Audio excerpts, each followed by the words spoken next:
నమస్తే అన్న. నమస్తే. చెప్పండి అన్న, అసలు ఈ కార్యవర్గ సమావేశం ఎందుకోసం పెడతా ఉన్నారు, దేనికోసం? ఎస్సీ వర్గీకరణను రేవంత్ రెడ్డి ప్రభుత్వం అమలు చేసే విధంగా ఈ రాష్ట్ర కార్యవర్గ సమావేశం నెక్స్ట్ జరగబోయేటువంటి కార్యాచరణను ప్రకటిస్తారు. ఏదేమైనా వర్గీకరణ సాధించే దిశగా ఉద్యమాన్ని రూపకల్పన చేసే విధంగానే ఈ రోజు ఈ కార్యక్రమం గౌరవ శ్రీ మందకృష్ణ మాది గారి ఆధ్వర్యంలో ముఖ్య అతిథిగా పాల్గొని భవిష్యత్ కార్యాచరణ ప్రకటిస్తారు. రాష్ట్ర ప్రభుత్వం ప్రతిష్టాత్మకంగా తీసుకున్నటువంటి కులగణన సర్వేలలో మాదిగలకి సరైన న్యాయం జరిగిందని మీరు అనుకుంటున్నారా?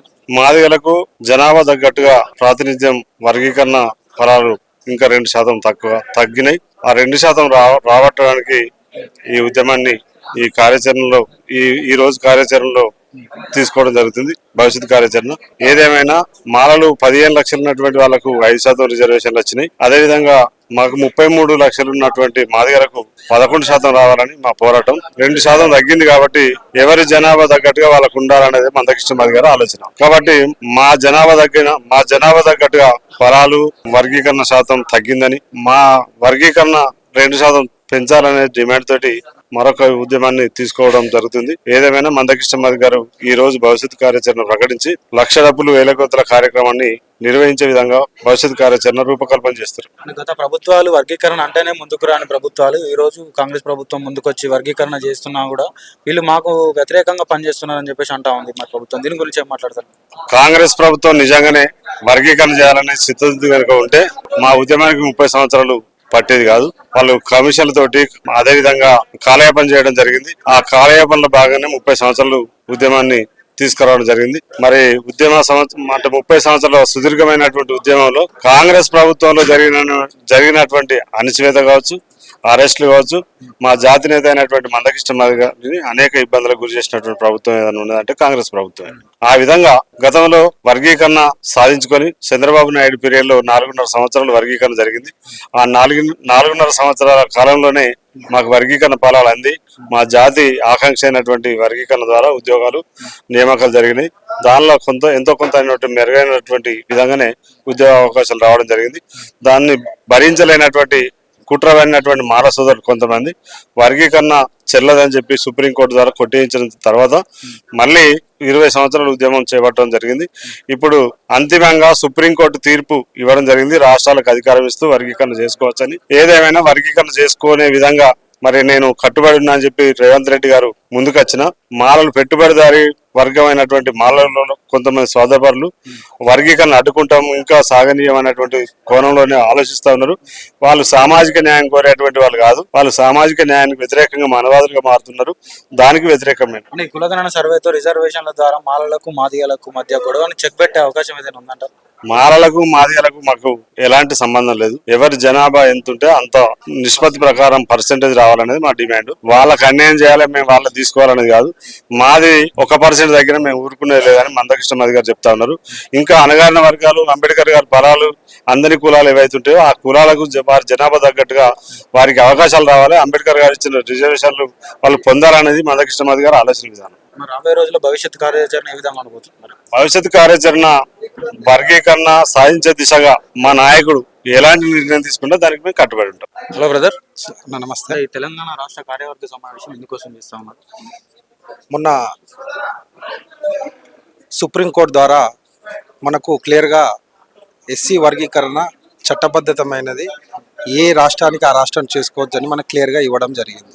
అది ఇచ్చిన తర్వాత రేవంత్ రెడ్డి గారు మనకు అసెంబ్లీలో ప్రకటించి ఏదైతే ఎస్సీ వర్గీకరణ అమలు చేసే రాష్ట్రం మొదటిగా తెలంగాణ రాష్ట్రమే ఉంటుంది, దానికి మేము సానుకూలంగా స్పందిస్తున్నామని చెప్పి నిండు అసెంబ్లీలో ప్రకటించి 4-5 నెలలు కాలయాపన చేసి మొన్న హైకోర్టు జడ్జి సమీం అఖ్తర్ గారికి కమిటీ నివేదిక అందించిన దాంట్లో లోపాలు ఉన్నాయి. ఏం లోపాలు అంటే 30 లక్షలు ఉన్న మాదిగలు ఈ తెలంగాణ రాష్ట్రంలోనే సింగిల్ డిజిట్ గా అత్యధిక జనాభా కలిగిన మాదిగలు, ఆ మాదిగలు 15% రిజర్వేషన్ల 30 లక్షలు ఉన్న మాదిగలకు 9% ఇచ్చి, తర్వాత 5 లక్షలు ఉన్న మాదిగలకు 5% ఇచ్చి, 7 లక్షలు ఉన్న మాదిగలకు 5% ఇచ్చి ఈ మాకు తీవ్రమైన అన్యాయం చేసిర్రు. ఈ కమిషన్ నివేదిక టోటలీ మాలల డైరెక్షన్ లోనే నడిచిందని చెప్పి మాకు ఇక్కడ క్లియర్ గా అర్థమవుతుంది.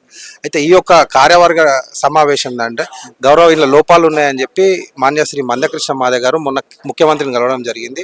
ఈ కమిషన్ గడువు గిట ముఖ్యమంత్రి మాకు సానుకూలంగా స్పందించి ఇలా లోపాలు ఉన్నాయంటే దానికి సానుకూలంగా స్పందించి చేస్తామని చెప్పి ఈ వచ్చే నెల 10వ తారీఖు మన కమిటీ పొడిగించడు నివేదిక.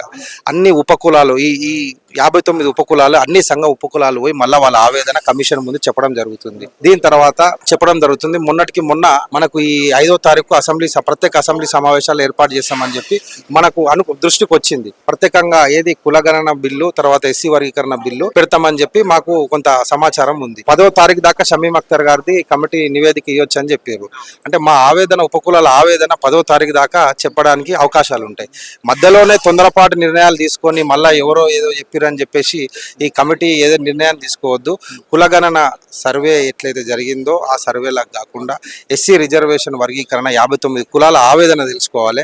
ఈ 57 కులాలు అయితే మీరు చూస్తున్నది ఏంటంటే మనకు 59 కులాలు 57 కులాలు మాలా మాదిగా పక్కకు పెడితే మొన్న గత 20 రోజుల నుంచి మందకృష్ణ మాదే గారి నుంచి మాలలో ఉన్న ఉపకులాలు గిట మాలదాసరు ఉపకులాలు గిట మేము ఇందులో ఉండము, ఏదైతే మాలల గ్రూప్ ఉందో ఆ గ్రూప్ లో మేము ఉండము, దయచేసి మాకు న్యాయం చేయండి అని చెప్పి క్లియర్ గా సోమాజిగూడ ప్రెస్ క్లబ్ లో వాళ్ళందరూ వాళ్ళ ఆవేదన వెళ్ళగొట్టుకోవడం జరిగింది. అంటే ఒక్కటి చెప్పండి అన్న, ఇప్పుడు మాలలకు 5% రిజర్వేషన్ వచ్చిందనే దాంతో మీరు కొట్లాటలు చేస్తా ఉన్నారని చెప్పుకోవచ్చా? మరి 5% కాదు, ఇప్పుడు జనాభా 59 కులాల జనాభా దామాష ప్రకారం ఎవరు ఎంతున్నారు అనేది క్లియర్ గా తెలుసుకోవాలి. ఫస్ట్ ఆఫ్ ఆల్ తెలుసుకున్న తర్వాత రిజర్వేషన్ పంచాలి. ఇప్పుడు ఒక తల్లికి పుట్టిన పిల్లలు ముగ్గురు ఉన్నారు. ఆ తల్లిదండ్రుల సమాన వాటా ముగ్గురికి వస్తుంది కదా.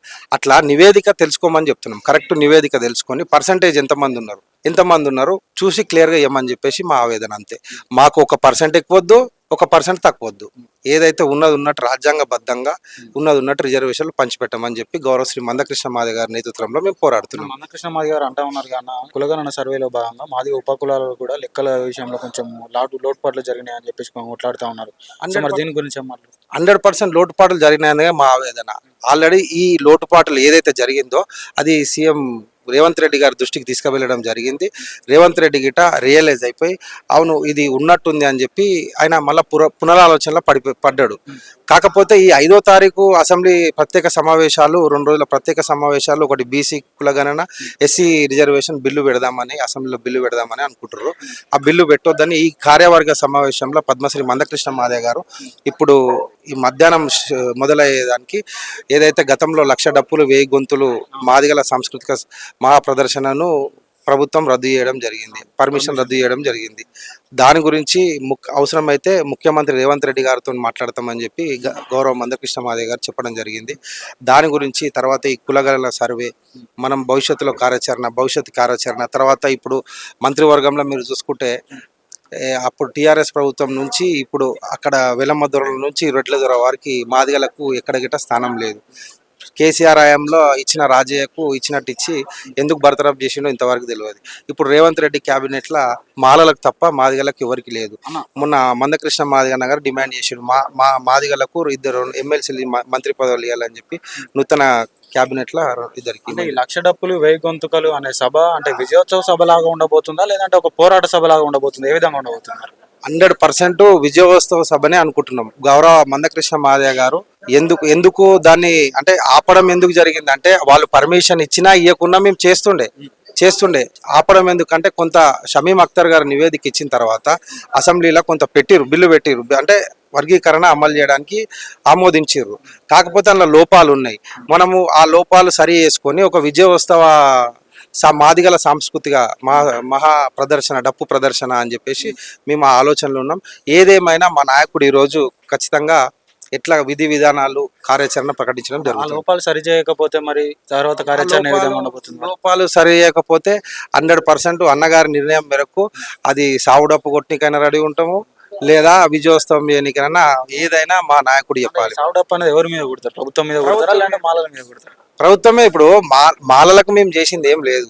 మాలలకు అసలు మొన్న సభ పెట్టిరు. మాలలు దేనికోసం పెట్టిరని ఏమన్నా అసలు చెప్పిర్రా? వాళ్ళ స్టాండ్ ఏంది? అసలు మేము ఈ సభ దేనికోసం పెట్టిరని గిట్ట వాళ్ళకి అవగాహన లేదు.